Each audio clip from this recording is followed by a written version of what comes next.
Subscribe कीजिए हमारे channel study stars को और लेटेस्ट वीडियो के लिए इस बेल आइकन को क्लिक कीजिए। हेलो स्टूडेंट, मैं दीपेश के सरवानी आपको अपने इस यूट्यूब चैनल स्टडी स्टार्स में छत्तीसगढ़ से संबंधित वीडियो प्रोवाइड करता हूं। और आज हम लोग देखने वाले हैं छत्तीसगढ़ के इतिहास के कुछ महत्वपूर्ण क्वेश्चन जो कि आपके आने वाले एग्जाम, क्षेत्र रक्षक, संयुक्त भर्ती, संपरीक्षा या फिर आपके सीजीपीएससी, इन सभी के लिए इम्पोर्टेंट है। तो चलिए देख लेते हैं कुछ महत्वपूर्ण क्वेश्चन। देखिए, इसमें क्वेश्चन नंबर फर्स्ट है, इसमें से छत्तीसगढ़ राज्य में कलचुरियों की प्रथम राजधानी कौन सी थी। देखिए, प्रथम पूछा है तो हो जाएगा आपका आंसर ऑप्शन नंबर बी, तुमाड़। कलचुरियों ने सबसे पहले जो राजधानी बनाया था छत्तीसगढ़ में, वो तुमाड़ को बनाया था। उसके बाद रतनपुर को राजधानी बनाते हैं, उसके बाद कोसगई को, उसके बाद खल्लारी को और लास्ट में रायपुर को। तो ये 5 राजधानी बनाते हैं कलचुरी लोग। आगे देखते हैं हम लोग अगला प्रश्न। क्वेश्चन नंबर सेकंड है, किस वंश के शासक त्रिकलिंगाधिपति की उपाधि धारण करते थे। तो यहाँ पर आंसर हो जाएगा आपका ऑप्शन नंबर ए, सोमवंश। देखिए, अगर शासक की बात पूछे, कौन सा शासक ने त्रिकलिंगाधिपति उपाधि धारण की थी, तो रत्नदेव द्वितीय ने, जो कि कलचुरी शासक थे। और अगर वंश की बात करें तो वंश में सोमवंश जो है वो त्रिकलिंगाधिपति की उपाधि धारण करते थे। ये 2 चीज आप याद रखिएगा। आगे देखते हैं, सिरपुर के पांडु वंश का प्रथम शासक कौन था।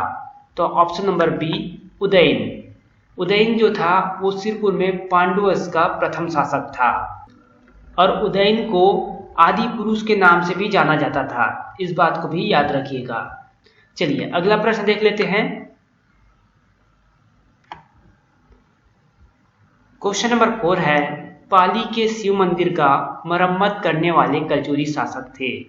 तो यहाँ पर आंसर हो जाएगा ऑप्शन नंबर ए, जाजलदेव प्रथम। देखिए, जाजलदेव प्रथम जो थे वो कलचुरी शासक थे। इन्होंने बाणवंशी शासक विक्रमादित्य या फिर उसे जयमयू के नाम से जाना जाता था, उनके द्वारा जो पाली में शिव मंदिर बनवाया गया था उसका जीर्णोद्धार किया जाजलदेव प्रथम ने। तो बनाया किसने था, तो बाणवंशी शासक विक्रमादित्य, जिसे जयमयू कहा जाता था। आगे देखते हैं, क्वेश्चन नंबर 5, रतनपुर के किस कलचुरी राजा के सेनापति जगपाल देव ने राजिम के राजीव लोचन मंदिर का पुनरुद्धार किया था। तो जगपाल देव जो कि आपके पृथ्वीदेव द्वितीय के सेनापति थे, उन्होंने विलास तुंग द्वारा, जो नलवंशी शासक विलास तुंग थे, उनके द्वारा जो राजीव लोचन मंदिर निर्माण किया गया था उसका जीर्णोद्धार किया। और इस समय शासक कौन थे जीर्णोद्धार के समय, पृथ्वीदेव द्वितीय। इंपॉर्टेंट क्वेश्चन है, एग्जाम में पूछा जाता है कई बार। आगे बढ़ते हैं। देखिए, रायपुर नगर को बचाकर उसे अपनी राजधानी किस कलचुरी नरेश ने बनाया। तो रामचंद्र देव। ऑप्शन नंबर सी आपका सही आंसर होगा।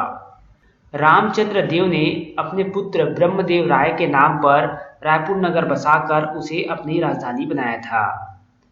आगे देखते हैं।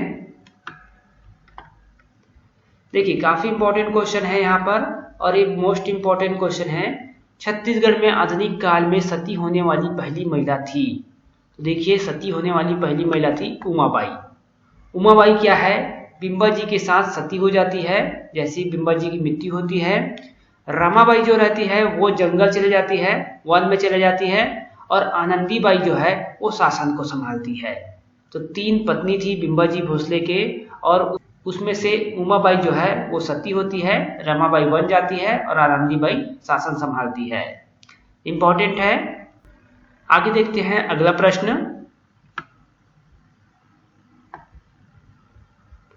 क्वेश्चन नंबर 8, छत्तीसगढ़ में परगना प्रणाली के जनक थे। कौन थे, तो विट्ठल राव दिनकर। इसे परगना पद्धति के सूत्रधार भी कहा जाता है या फिर जनक कहा जाता है। इस समय विट्ठल राव दिनकर को परगना पद्धति के जन्मदाता भी कहा जाता था। इंपॉर्टेंट क्वेश्चन है ये भी। अगला क्वेश्चन देख लेते हैं हम लोग। क्वेश्चन नंबर 9 है, मराठों द्वारा 1790 ईस्वी में शासन की सुविधा के लिए संपर्क क्षेत्र को अनेक परगनों में विभाजित किया गया था। परगने के प्रमुख अधिकारी को क्या कहा जाता था? तो यहाँ पे आंसर होगा ऑप्शन नंबर सी, कामाविजदार कहा जाता था परगने के प्रमुख अधिकारी को। और जो बरार पांडे थे वो लगान रजिस्टर तैयार करते थे। पोद्दार जो थे वो खजांची के रूप में कार्य करते थे और बरार पांडे का सहयोग करते थे। और जो बड़कर थे वो प्रशासनिक सूचनाओं को कमाविजदार तक पहुंचाते थे। तो इनका अलग अलग कार्य था इस समय। इम्पोर्टेंट ये है कि कमाविजदार जो थे वो प्रमुख या फिर सर्वोच्च अधिकारी थे इस समय। आगे देखते हैं क्वेश्चन नंबर 10, रायपुर सैन्य विद्रोह के नायक थे। तो यहाँ पर आंसर होता है option number D, Hanuman Singh. Hanuman Singh थे रायपुर सैन्य विद्रोह के नायक।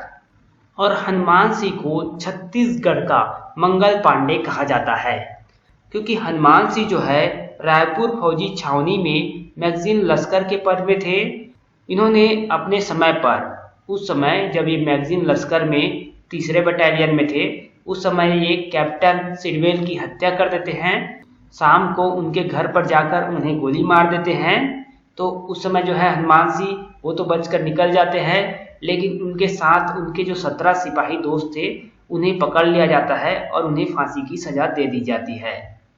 तो इसलिए हनुमान सिंह को छत्तीसगढ़ का मंगल पांडे भी कहा जाता है, क्योंकि इनकी घटना जो है वो मंगल पांडे की घटना से मिलती जुलती थी इस कारण।